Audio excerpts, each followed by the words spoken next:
2007 World Cup on, suddenly we see another change in Tendulkar and he becomes the best again. I mean, that transformation when we went to Australia, that Sydney 100, that Adelaide 100, the CB Series 100, suddenly you were a man possessed yet again. What happened? Did you get some extra motivation? You started mentoring the side. Something happened, maybe not consciously, but what happened? I don't know. I mean, before going to West Indies for the World Cup, I had scored 100 in India also. And I became, I think, man of the series, if I'm not mistaken. I don't know. I think I became man of the series before. So it was there, but I don't know. I mean, it just happened. I don't think like that. I always go out thinking that I'm going to score runs and I'm going to win a match for India. I always think like that. So as far as my thought process is concerned, I didn't change anything. But batting in one-day cricket over the last 2 years, you've been absolutely fantastic. I mean, incredible if you think through your 20 years. I would say the last 2 years have been extra special. Think about it. I mean, but at the same time, playing in Australia, perhaps you're the only guy who, when he steps out, I've watched you at Lords, I've watched you at Sydney, Australia, West Indies, everywhere. Only player who gets a standing ovation. Incredible, isn't it? Well, that's what happened on the last Australian tour.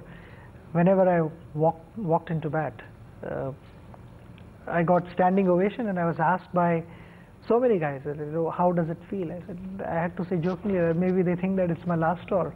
So maybe because of that I'm getting this, but it feels nice, it feels special, and I'll always remember this because it always made me feel special. And Australians love cricket, they love sport, and when you go there and you do well and it's been appreciated and you get standing ovation, you're walking into bat, I'm humbled by that. Sachin, I must ask you this, 163 this year in ODI cricket, not out, 175 in that heart-wrenching 3-run defeat in Hyderabad. The body has held up, so can we now say you are playing the 2011 World Cup? Yeah, touch wood, the body has held up quite nicely, and of course I'll be playing 2011 World Cup. So that little piece of silverware at the Wankhede held aloft would be the ultimate finale, the romantic climax? Yeah, by God's grace, we should be able to achieve what we all want to achieve. So, hopefully. Anything that you would have done differently in the last 20 years for Indian cricket? As I said earlier in the interview, from effort point of view, I've given 100%. But there are so many matches where I feel, oh, why did I do this? Like the one in Hyderabad. You plan something, but it doesn't happen. I mean, what did you plan? I knew that the kind of field setting, it was going to be a slower ball. So I said, I will not take any chances by hitting up in the air in the front. I'm just going to guide the ball to short fine leg. If I beat the short fine leg, it's going to be a boundary. But again, I mean, the ball bounced a little more than I expected, and it hit the bottom of my bat. I tried to hit the bottom and went up. So many things that you want to change now, but they cannot be. Yeah. But I feel from effort point of view, I've given 100%. So the other teams are also out there to win. It's not only India who wants to win, and the other teams are happy giving away the game. So it's about competition. As long as it's a fair competition, it's fine. 3 final questions and I'll finish off. This is Saurav's question, not mine. He says that's your best. Agree? Disagree? I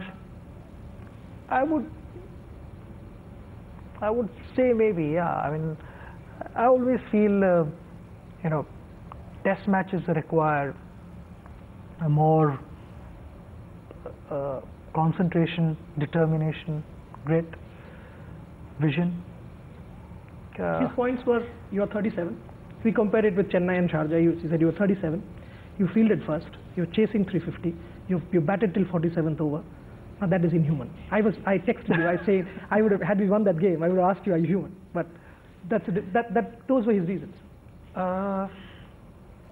Yeah, I'm 36. 36. So Maybe because I'm 36, I was able to do that. Maybe I'm 37, I don't know. I'm just joking, but no, but yeah, it was nice.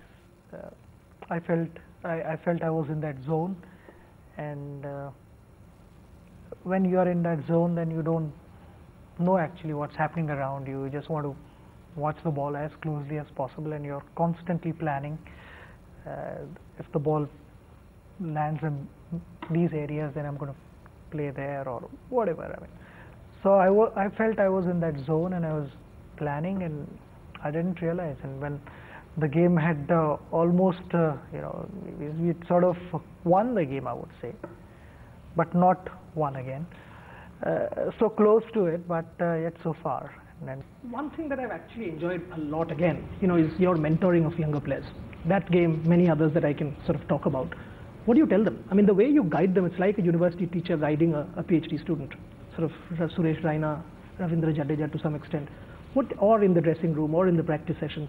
There's so much money, commercialism. There is obvious distractions, right, with the IPL, post-IPL, etc. What do you tell them? How do they maintain their head? I think it's just about progress. I mean, if you see 10 years ago, there was not as much money. Now there is more money. But it's not about money, because when I picked up a cricket bat, I didn't think that I was going to make millions because of picking up a cricket bat. It was because of love for the game, passion for the game. And I wanted to play for India. That was the ultimate dream for me. I will not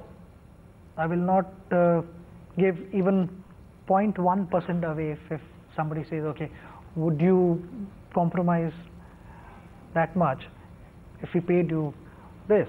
I will. That's my life. Cricket is my life, and I'm sure all the guys in the team, they feel the same, because as a 5-6-year-old, you barely understand anything, and you pick up a cricket bat or a cricket ball only because you love doing that. And then whatever happens after that, it's just about progress. So I feel getting distracted and not being distracted, whatever, I mean, it's up to an individual. I feel if my focus is on the game and I understand the priorities in life, I don't think any individual can get distracted like that. It's as simple as that. I would worry about how to score more runs than how to make more money. 20 years and still counting, how would you want to be remembered? Obviously as the greatest ever, as far as I know, who's played the game for India and perhaps the world, because I keep comparing with Sir Donald. But at that point in time, the number of test matches, gaps, and with you, T20, ODIs, the cramped calendar, you would have played 50 years had you been born at that time. So obviously, let's not even talk about that. That's a cliche that you're the greatest cricketer to have played for India. But how do you want to be remembered in the pantheon of Indian sporting history, for that matter, world sporting history? Somebody who played for the team, and somebody who was true, sincere, and honest as a member of the team. And what can I say? I mean, it's tough. I think I don't know. I mean, I can't think of anything. I just feel I've given it all. Whatever I felt or whatever I thought of, I've always expressed myself in the team meetings and the dressing rooms, and I've shared my ideas. And somebody who always wanted to be a good team man, and obviously the whatever I've been able to achieve as an individual, it's just I think the reflection of my contribution to Indian cricket. I was always part of the team. See, this is the humility that I keep talking to you about. This is what makes you what you are. My favorite icon, India's favorite son, and I think for 1 billion plus, their favorite romance. Thank you very, very much for talking to me. Thank you very much, Sachin. Thank you.